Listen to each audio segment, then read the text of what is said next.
Welcome to the Augmented Intelligence podcast. I'm Omar Haroun. I'm really excited. Today is a little bit of a different conversation than we normally have.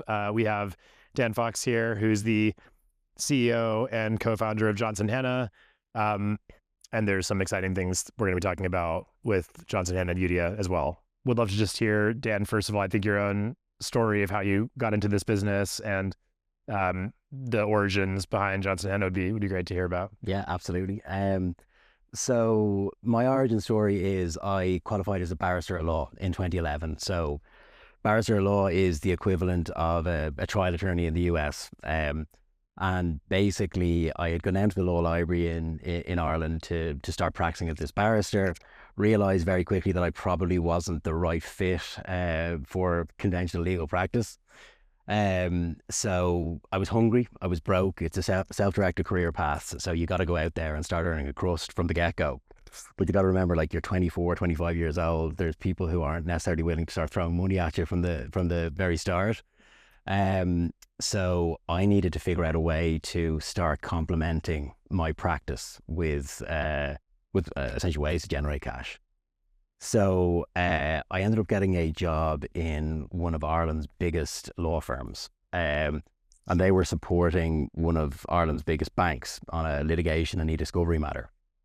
So I went in there. I had a major spring in my step because I was thinking, this is a great way to earn money. I'm going to get access to law firms who might be able to buy from me as a barrister in the future. And so I went in there. I was earning, I think, maybe it was like it'd be like the equivalent of like $16 per hour. And I subsequently found out that for this litigation discovery matter, they were charging me out to the big bank at $300 per hour. So it was just, it was extraordinary to figure out that kind of margin that was in play. And then as we kind of went on through the course of this project, and I was like working alongside 40 or 50 young lawyers, paralegals, associates, other partners who were actually doing the document review work themselves, which is another story altogether. But I realized that there was this other common theme that was incredibly pervasive, which was one of disharmony, because you had all of these lawyers, associates, senior associates working 80, 100 hours plus a week. And it was just, the intensity was insane. It nearly, to me, felt kind of unethical in terms of how they were performing. And so I looked at this and thought, okay, through this dysfunction, perhaps there's an opportunity. So in an Irish context, we were a little bit farther behind the United States. So there'd never been any ALSP or electronic discovery business or anything like that. So this for me was a bit of a eureka moment. So I ended up I left that doc review project. I had a bit of money in my pocket, feeling excited. But I think the big thing for me was, okay, there's something here, and I can create a platform here that perhaps focuses on creating a more ethical framework for the way lawyers can do legal work. Having looked at how dysfunctional it was and how imbalanced their lives were within these law firms, perhaps there was an opportunity to create a model for the buyers of legal services, the bank in this particular instance, where they could actually tap into the right level of expertise at the right price point. And then kind of broader was this idea where can we create a platform that's actually better for the whole legal ecosystem? So it kind of started in Ireland, and I went and I set up my first business then, and I was 24, 25 at the time, so I was pretty young, really inexperienced, and more kind of, I'd say, I had a lot more ambition than I did experience. And so anyway, ran that for about 3.5 years, sold that business, and then it kind of morphed and evolved into what would become the Johnson Hana business. And that was like, I think 2016. And then we kind of really come to life in 2017. But again, it was like the same thesis. It was just a broadening of what we were doing in that e-discovery business. So we were looking at how we could begin disrupting legal service delivery as it relates to things like contracting, M&A, even certain property work streams, and obviously e-discovery and litigation as well. So So that was kind of the model, but it was really all about how do you dismantle the kind of what I consider to be the disproportionate stranglehold that big law had on the legal service delivery within the broader market. I think one thing that strikes me is we both share this observation that the fundamental, even before generative AI came on the scene in a big way, that the fundamental dynamics of this industry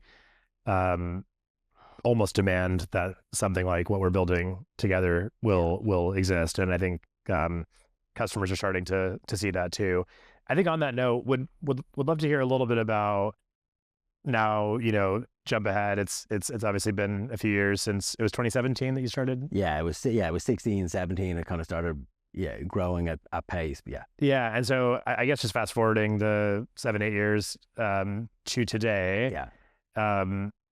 We've been really kind of impressed by the culture you've built, the mission. I'd love to hear more about what it looks like now. Yeah. That was kind of where it started. Where are we now? And if you were to describe not only how you describe Johnson Hana, but maybe how your customers describe Johnson Hana, I'd love to hear about that too. I think and just very quickly about Eudia, what I loved like straight away when I met you was the idea that it was like this was a business model that probably like it was less about how much money can we make, and it was more about it wasn't about the mere generation of profits. It was something bigger, and there was a purpose sitting behind that, which was to create a better system for how legal services are delivered. So for me, there was always this overriding purpose, which was how do we make the lives of lawyers better and happier. So that's what got me so energized about you guys, and again, that speaks to the kind of cultural synergy of both our businesses, that yearning to actually focus on creating a framework for how people can work in better ways, and not only in terms of the lawyers who work with Johnson Hana on projects in various different territories, but also the internal team. So culture has always been super, super important for me from day one. Like we very early on, we had people operations, people in situ. And, we were coming up with values, mission statements. It was all about, something more than just creating business to make money. Yeah. So like things that we've done, we've focused on creating a model for the lawyers who work with us, whereby I guess we're seeking to disprove that idea that being a lawyer means working 80 hours per week. It's trying to create a platform where people can stay connected to doing legal work, but in far more ethical, balanced, flexible ways. So a lot of the lawyers that work with us, I think we've maybe 300-400 people working for us at the moment.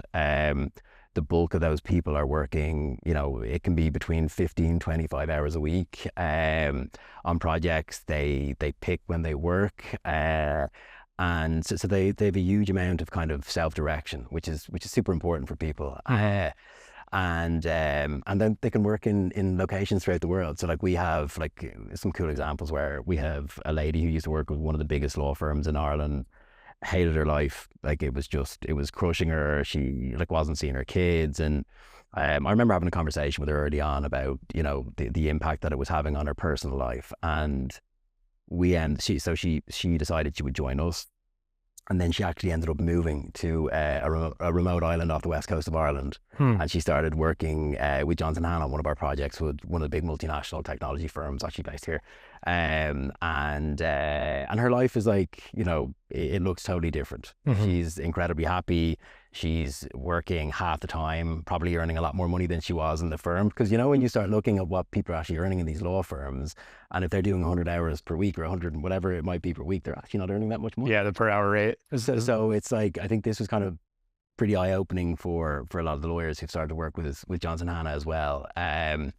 So look, it's that's, and we have like lots of other examples where like people are working on like really exciting projects for really exciting businesses who also have mission, mission and purpose behind them. So I think that's it. I think it's been really clear. It's been really clear about what you're trying to achieve and making sure that your community is buying into that as well. And then people, they work better for you. Great. So I'd love to hear, every startup, especially as you know, as a now two-time entrepreneur, you kind of go through this very non-linear path typically to get to wherever you end up. And the best entrepreneurs, I think, realize that it's more about the journey than the destination. But at the same time, when you've now reached a very successful destination, it's always fun to look back. And one thing I'd be curious about is you obviously have a wide range of customers. Can you talk a little bit about the types of customers that, and I think particularly maybe on the in-house side, that you've seen as perhaps being the best fit for Johnson Hana? Yeah, definitely. Like I think we've been incredibly privileged, perhaps even lucky at times, with the kind of buy-in and support that we've had from our customers. But because to be honest, they've nearly become co-conspirators, partners in what we're trying to achieve. And again, that comes back to I guess some kind of a union on the mission. We're trying to create something bigger. And so like today we work with clients like TikTok, OpenAI, Stripe, Indeed, a lot of the big global banks as well. And I think a common theme that you'll see with a lot of the people that are working with Johnson Hana is that they are looking for alternative ways to create value. And I think when you look at what has been going on in the legal services market in Ireland and globally as well, there has been this dominant model of legal services delivery. So I think law departments have traditionally felt caught between a rock and a hard place. If you've got a legal pain point or a challenge, you go to the law firm. But law firms, and you've said this before, there's almost this perverse economic incentive model. Mm-hmm. And they're driven by probably the wrong motivations at times, which is the billable hour and time on the clock trumps the creation of value. Mm-hmm.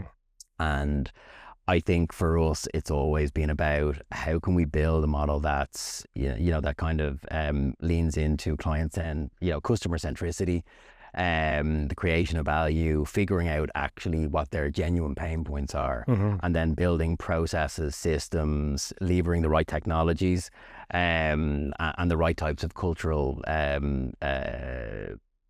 persons with the right culture who can, mm-hmm. then go and support those people as a genuine kind of partnership. And kind of on that note, I think the alchemy model is a really good manifestation of this. Can you talk more about what the inspiration was behind that, what it actually is, and what's the value to a customer? Yeah, I think everyone in Johnson Hana is sick and tired of me talking about alchemy, but I always love to get the opportunity to talk about it. So I think back to the thing of dominant legal services model being law firms, and then on the other side there's been this ALSP model, which has been evolving. I think really good for the legal services market. But I think if there's a challenge with a conventional alternative legal solutions provider, it's that by and large they seem to chase cost rather than focusing on quality. And I think one of the things that I've learned over the course of the last few years, and with all the general counsels and CLOs that we would work with and have worked with, they actually care more about trying to marry those two things. Mm-hmm. Of course they care about cost, but they also care deeply about quality. And so I think the opportunity that we'd identified at Johnson Hana was, let's figure out a way to actually satisfy them on both sides of the equation.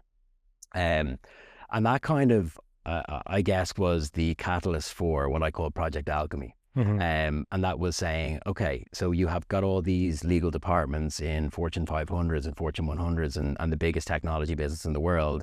And when you begin to assess what's going on internally with them, which we were doing through our project managers and our value creation teams, we began to identify that there was a huge amount of waste and opportunity for them to drive real efficiencies into how they were delivering their legal services. So one of the common themes was that a huge amount of our clients were leveraging secondees at scale, mm-hmm. Across a multiplicity of territories. And those secondees, great people, they were coming from law firms, potentially other ALSPs, but it was almost, put someone in there and they supplement and complement the existing team, but they never form part of the existing team. Mm-hmm. And all of the work that they're doing, you're not getting the insights and the data from those people. Mm-hmm. So our thesis was, if we have a secondee who's working for some of these companies, or if we have teams of secondees, we need to wrap a layer of business intelligence and data around those people. So we began working hand in hand with our consultants on the ground in a lot of these companies, who were collaborating with the in-house law departments, figuring out how they were contracting, for instance. What were the fallback provisions within a playbook? Where were the items that were slowing revenue generation down? I'm just talking about contracting for a moment, but where was contracting being slowed down? How could we figure out a way to speed that up? So we took what was a singular secondment model, and we figured out how to create a platform where they would get way more from it. And so a lot of our clients have actually been in a position where they were using disparate providers, law firms, to do certain legal work, where they would just simply outsource it, hand it out, or they'd use a secondee from a law firm. And we put in place across countless companies now managed services, where we're leveraging state-of-the-art technology. Eudia has been a big part of this now as well, which has been amazing, and I think it's been game-changing, and obviously we'll talk more about that later on. But being able to leverage a platform like that, that's so differentiated and unique. Having our project managers and our lawyers work on that platform, understand it deeply, be able to create playbooks within that, speed up how people are contracting, and ultimately drive revenue generation. And I guess, pierce that idea that law departments are actually call centers. So that's been really powerful. Yeah, amazing. One of the things that, and this is probably, depending on when this podcast gets released, the AI world's moving so fast, what I'm about to say will probably be outdated very quickly, but in the last week or so, there's now been this recognition that prompt engineering isn't even the right term. It's actually context engineering. And, one of the interesting elements of that is, like, whatever you call it, the difference between good and great when it comes to AI all comes down to context. Does the AI have enough context to be able to actually do a good job? And with LLMs, people are talking a lot about, and even I was talking about it, a few months ago, kind of this idea of like an army of AI agents. Could you actually have multiple agents, each of which do one thing? There's maybe an agent at the top that's overseeing them. But there's a lot of challenges with that model, because even the handoff from agent 1 to agent 2, you might say to one, I want you to, I don't know, let's just say we want to have a series of AI agents that create a podcast studio design, right? Agent 1 might do, I want you to create a wall that is dynamic and interesting. And agent 2, I want you to choose the right furniture for a podcast studio that is dynamic. If those two agents have very different ideas of what it looks like, you might have a completely different design, which actually looks horrible when you piece them together. So there's value in sort of, people are now recognizing maybe one agent that actually has all the context, and it doesn't have that risk of it being lost from the first step to the other. We had, as a pure tech company, had some challenges, because at the end of the day, even if we have some proximity to the customer, we're customer obsessed, all of that, there's just a lot of things that happen every day, every hour, both in the external world. Maybe a tariff just got into effect and suddenly the whole legal team has to change how they do a contract. It's very, very hard without that deep sense of kind of proximity and connection. And so I think what you described makes so much sense. And that was one of the reasons that we were so excited to partner together, is by having augmented lawyers or legal experts who are actually on the ground every day, part of the team, not even an external provider, but truly part of the team. Also having that team embedded with the technology and not having the AI skip a beat, as it's now trying to develop a way to augment and multiply and amplify what the humans are doing is a huge driver. I think it's the thing that got me the most excited when I first met you, because I reflected on it after our first conversation, and I reflected on the fact that actually at Johnson Hana, we were creating a brain, albeit in a non-digitized, non-generative AI vehicle. So we were creating playbooks, we were gathering business intelligence, we were like deeply looking at how we could drive efficiencies and collaborate with law departments to make things better for them. But then I talked to you and I listened more about the actual brain proprietary Gen AI software that had been developed here. And so it felt like it was this kind of enhanced version of what we were doing.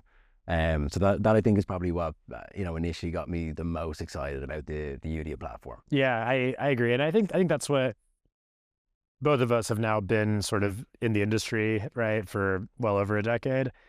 I think there's an element of people who don't really understand the legal industry and the actual day-to-day lives of a in-house team, just as an example, can come up with a lot of good theories as to what they're going to do. But I think on both sides, frankly, if someone just graduated from law school and started a law firm, they're going to get a lot of things just inherently wrong, not because they're not intelligent, but just because they don't have the experience and understanding of the market. In a similar vein, I think, especially in Silicon Valley now, we're seeing thousands of startups that are going after legal because it's an obviously good fit for AI. But unless you really appreciate some of the dynamics of how it actually works, I think one specific example of that strikes me is, the reason that 90+% of the budget time today goes to service providers, not to tech companies, is they're actually doing a good job. I would say they're maybe at times more expensive than they need to be. They're misaligned in their incentives. There's challenges for sure. But at the end of the day, if you need to get 100 contracts reviewed, that's where you go to get good quality, and it's very reliable. And that's why lawyers who don't like to change haven't changed. In contrast, none of the off-the-shelf AI, no matter how good it is, will ever be good enough, partly because it's not about the tech. It's actually about this deep context and its institutional knowledge and all the things that a human who's embedded in the kind of company can learn. But AI is not there yet. And whether it ever gets there, it's clear that it's much faster to actually combine these two components. I think so. And I think like with, the more I learned about the Eudia platform, it was what I thought was so incredibly exciting was the idea that you've got this brain, which is like the fundamental heartbeat, of a law department and a lot of the clients that we're now working with. But that you could then complement that with bespoke point solutions that, when I showed our guys and, our team and the managed services team, the Eudia platform versus some of the platforms that we've been using previously, even the point solutions were doing a far better job than the ones that we'd been working with previously. So you were like, you've got this brain, and then you've got these solutions that are complementing that are even more powerful than the off-the-shelf solutions, and that are in existence today. So I thought that was incredible. And I think the other thing about technology, and one of my, like, he's actually a close friend now. He's a really experienced lawyer in one of the big global banks, and I always remember one of my first conversations with him, and I don't think he's really changed his mind. I think he's going to now. But I always remember him saying, "I hate technology. I hate it." And the reason was because he had constant engagement with consulting firms who were trying to bring in a different technology every second week, and it felt like it fit a purpose and it would cure a pain point, and then there'd be an iteration or an evolution of what was required by them, and suddenly the technology that they brought in was defunct. And then you also had the in-house law department who were kind of once the consulting firm had implanted the technology, they walked away and no one knew how to utilize the technology, and then it got abandoned. So you've spent millions, you've got a license with a tech platform that no one's using. And that's an experience that I have heard so many times across corporate law departments. And I think that's where the brain is just, already we're seeing it. It's super powerful. So Omar, look, this isn't your first rodeo. You've set up a handful of companies now. You're still going. Can you give us a little bit of background around where this all came from? Your first adventure within entrepreneurism, just a bit of a feel for it. I think, similar to you, I think we actually have a very similar origin story in some ways. It kind of clicked the other night when we had dinner, because I hadn't forgotten this, but it's not part of the story I usually tell. But actually, when I was at a law firm just down the road from where we are now as a summer associate, I was given this project, which a fellow summer associate said was like the best thing ever, because it was a really easy way to bill a ton of hours and not risk the quality being bad, because it was a very straightforward task. And so I had this apparently like very lucky assignment that I got, where we had to fill out a table, essentially a very long Excel manually, which took all these companies that had recently raised rounds of funding. And the job was go to the internet, look up the company, look up what round, and just raised, the amount of the round, and a variety of columns, which are basically all data entry work, right? And and it was very long. There's like 1,000 of them, so it took a long time. And I just remember thinking similar to you, like, I am not cut out for this. This is actually the hardest job I've ever had in my life, because I'd gone from being a professional student where you're just thinking about very hard problems, big problems all the time, which I enjoy doing, to then this thing that's like the opposite. But then also very, very similar. It's like, how much are we billing this work out for? And clearly there was no desire by anyone to say, you know what, this probably isn't the right thing for us to do, or there may be a way to automate some of this work, or maybe I should have a paralegal do this, not an associate who's the one who's overseeing us. And so it was just kind of the first moment I had where that was more my decision to just not go into law. And instead I started a company, which was very, very different, my first company. But then the second time around, I had kind of, when I started a legal AI company, a similar moment where TextIQ, my last company, was seeing a lot of traction. We were actually being used on a lot of bet the company litigations, or second requests, major antitrust merger reviews, where, lots on the line, there's millions of documents, and our value prop was finding privileged communications that slipped through the cracks. So it was a very, on top of everything else going on, another added layer of risk reduction, which you'd think the value prop would be, relatively welcome. And there's one deal where we'd only ever sold to in-house teams, and that's where I spent all my time, where I felt like we had the most incentive alignment. But there was a law firm partner who the in-house team, for whatever reason, decided that's the decision maker here, not us. And they felt a sense of, they just had to sort of have that person drive the decision. And so I got to know this partner. He was probably towards the end of his career, I would say, but a rainmaking partner at this firm. And he really, I think we clicked on a personal level. Very smart, qualified, impressive person, an expert in his area. And he basically said, look, I'm going to tell you all this off the record. I'm not far from retiring, but we did the math internally. And if we use TextIQ, we're going to take a huge hit, because a lot of that first level document review is what generates, in these matters with millions of documents, a ton of revenue for the firm. So I like you on a personal level. I wish you the best of luck, but we're not comfortable using the technology. And it was really kind of like a gut punch, but also it sparked this. He was honest. Yeah. I mean, first of all, I appreciate it, because I kind of, from pure sort of logic and first principles, always wondered why legacy law firms who bill by the hour would want to adopt technology that potentially cuts their hours in a significant way.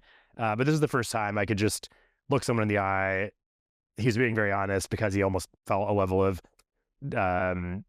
respect and just wanted to be upfront about it. Yeah. But it was really, really kind of a bit shocking, because it's like, I think you and I are similar in this way, where you almost start to view the world, like, at least this is how I operate, where I'm almost thinking constantly from the perspective of the customer with everything we do. And from that perspective, if they knew that was the conversation that was going on, I mean, it's just like, to your point, borderline. I don't know if it's unethical, but it's definitely not the right way to operate. Yeah, it's not far from it. And I think it's interesting, because I mean, that individual, in fairness, like, super honest, and he's kind of caught in this model. But I also remember, one of those projects that I'd worked on early doors, we'd been having lunch. The review team was having lunch, and she was the litigation partner on the project that we were on. But I'll always remember her, like, and she was laughing, and I remember her saying it was like laughing about how much they were extracting from the client, and like, that to me felt just wrong. Principle, like, just not the right way to do business.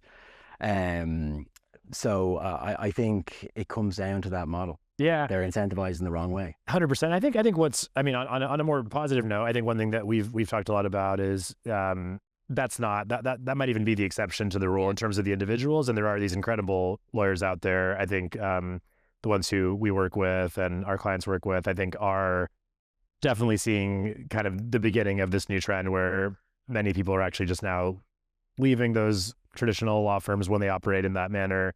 And joining augmented law firms, really kind of thinking about how do I actually combine the best of my legal expertise and talent and what I can offer in a new model that doesn't actually take advantage of the customer. Change is happening. Like even in, just talk about Ireland as well. Like when we started, no one was utilizing e-discovery or ALSPs. It didn't exist. Yeah. The dominant model was law firm service provision.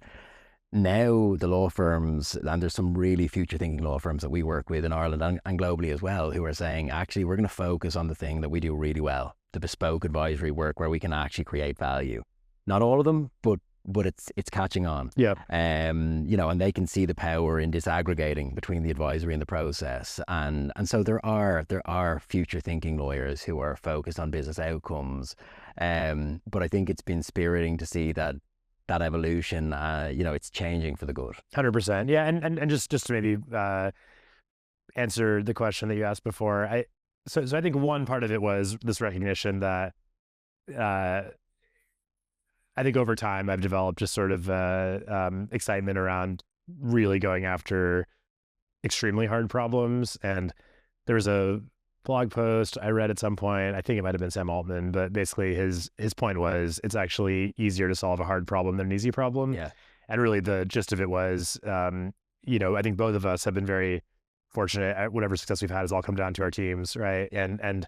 But when you are going after something that's not only very hard, but also has a mission attached to it, what I find is you actually get the world's best people in the world really excited about it, because deep down, obviously we all want to make money, and that's sort of like a need and a checkbox that needs to be checked. Yeah. But at some point, once that's taken care of, or you're confident that's going to be taken care of, and you have a choice between a mission-driven company that's going to actually improve the world in a meaningful way versus one that's not. Yeah. So that was a big driver for me. Was I think this time around, it just needed to be more than just about building a business. It had to be about truly changing and improving and fixing an entire ecosystem. Yeah. And legal's one of the most complex ones out there. So I think we have to have this service provider, technology company merger, partnership formation where we don't shy away from the human part of this, and in fact think about utilizing humans to the best of their ability and their highest good. Yes. Which is our mission, right? Yeah. With Eudia.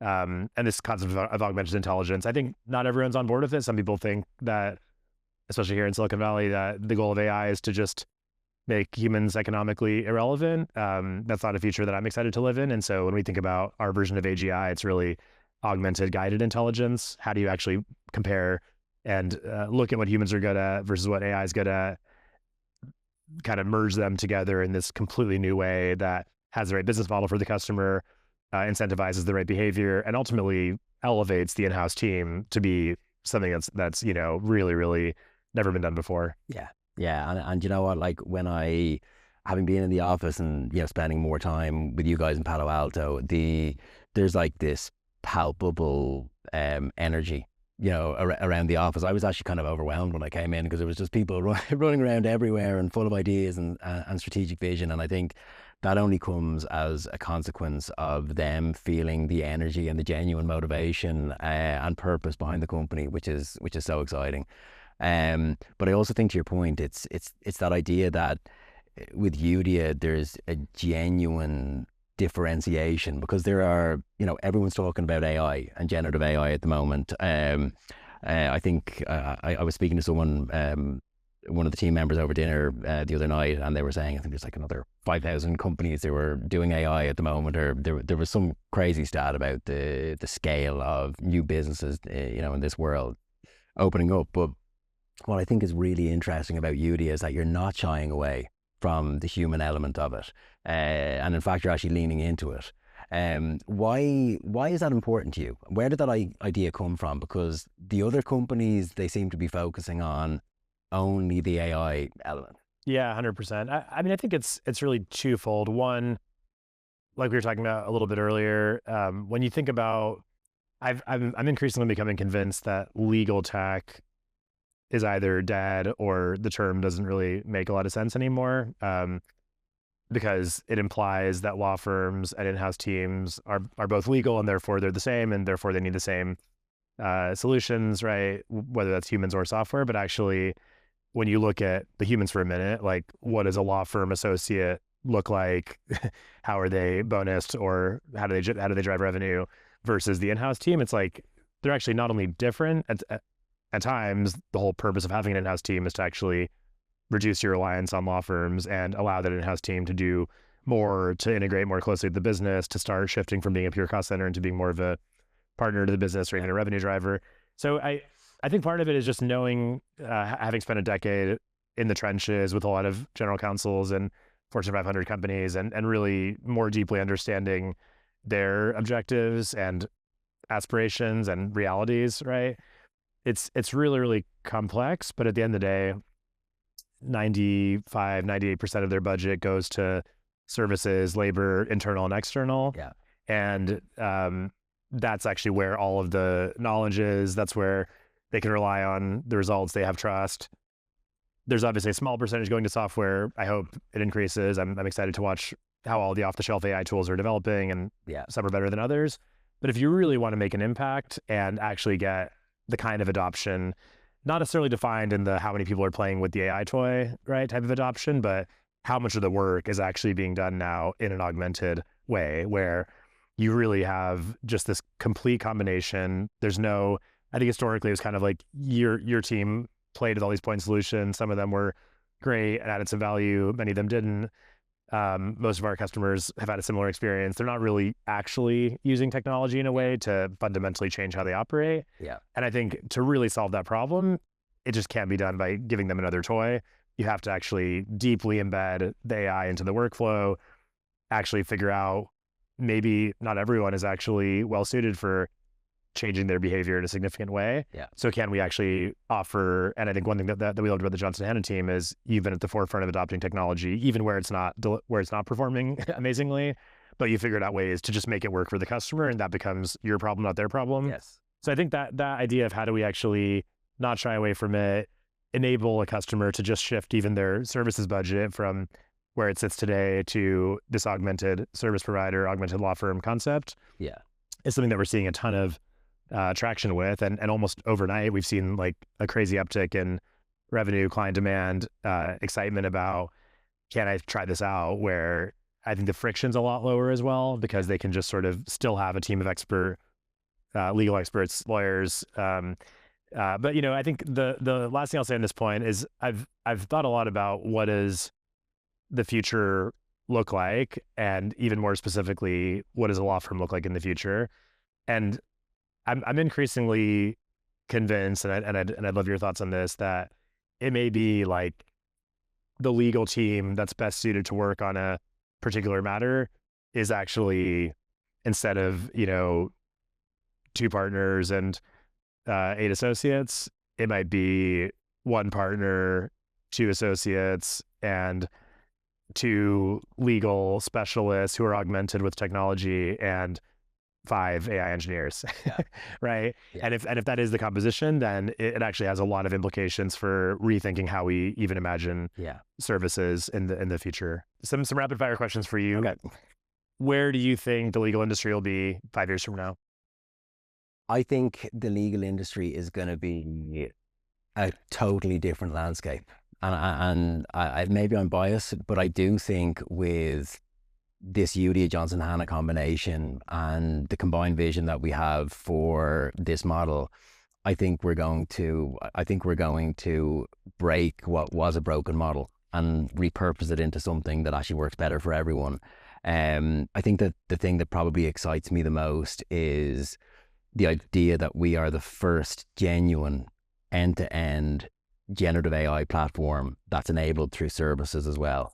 We're giving clients something that they've never gotten before, because they've had to rely on these disparate providers, and they might have partnerships in place, but they're not aligned to a common vision, and they're not one of the same. Mm-hmm. And so I think that gives us this incredible edge and advantage over competitors. I think I agree with you. I think legal service provision is going to look radically different. But I think it's still, there's still going to be a heartbeat of lawyers and legal professionals involved. I think they're going to be complemented with generative AI, and other kind of advanced point solutions as well. But I also think there's going to be a major kind of enhanced ALSP slant to it as well, where you've got that kind of multidisciplinary team of project managers, value creation persons, who are gathering the right data around how they can make things better for lawyers within the department. And ultimately, I think it's going to move from a model that's been dominated by firms and billable hour to a model where value creation sits at the heart of it. So Omar, you've had incredible success with your last company. You don't need to be here. That's the reality. You could be surfing in Pacifica every day if you want, right? So what drives you? What drove you to set up this company with the amount of energy and investment and time and stress, frankly, that's required to set something up and scale at this pace? Yeah. So I had this period of 2 years of reflection. I think a lot of people, yourself included, kind of go through this. It's extremely emotional, right? To work on a business and put your heart and soul into it, and then eventually, it's no longer completely yours anymore, right? You join forces with a different company, and so during that period of reflection, I just thought a lot about several things. Went back to reading and just kind of thinking about philosophy, and which I studied before law school, and really this concept of Eudia. The name comes from eudaimonia, which is Aristotle's writing around how the concept of this book, the Nicomachean Ethics, is all about how do you actually achieve eudaimonia, your highest good. And it's a very practical guide. Actually, it was obviously written 2,000 years ago, but it's all about how do you what's needed to have that feeling that when you're on your deathbed, you look back on your life and you feel like you've lived a very good life, right? And it really spoke to me when I read it the first time around. It spoke to me again 2 years ago before we formed this company, because what he argues and what I was starting to feel, because at some point, I think before you, and again, huge amount of just luck in all of this. And I know so many entrepreneurs who you're constantly one thread away from success or failure. And I would never give myself much credit for this, but I think we were just extremely lucky. The market timing worked out in a certain way that we had this exit.